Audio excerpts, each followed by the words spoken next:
करमाळा तालुक्यातनं आषाढी वारीचा प्रवास सुरू आहे। या दरम्यान देवळाली गावाच्या ग्रामपंचायतीच्या वेशीवरती नाथांच्या वारीचा विश्राम या ठिकाणी आहे। मुक्काम जो आहे तो या ठिकाणी होणार आहे। खर तर विश्रांतीसाठी या ठिकाणी रथ उभा आहे, तर दुसरीकडे माऊलींकडनं अशा पद्धतीने या ठिकाणी भजन किंवा विठुरायाचे अभंग जे ते म्हटले जात आहेत। माऊली, काय नेमकं तुम्ही भजन किंवा अभंग काय म्हणणार, गवळण काय म्हणणार?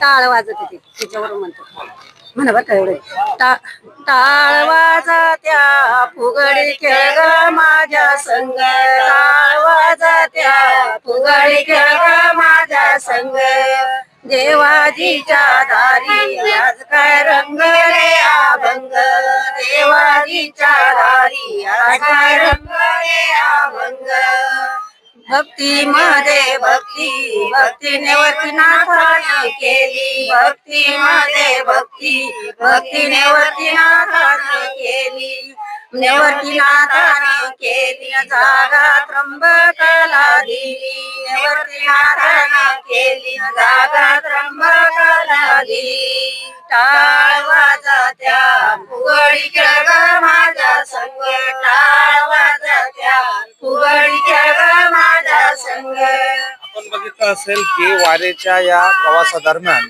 एकीकडे वारीचा विश्राम जो आहे तो या ठिकाणी होत असतो रथाचा आणि नाथांचा, तर दुसरीकडे रस्त्याच्या कडेला बसून महिला वारकरी जे आहेत त्या अशा पद्धतीने भजन कीर्तन म्हणत एकूणच या वारीचं वातावरण जे ते भक्तिमय या ठिकाणी दिसून येतं। कॅमेरामन तुषार डेपलेसह खुशाल पाटील, करमाळा।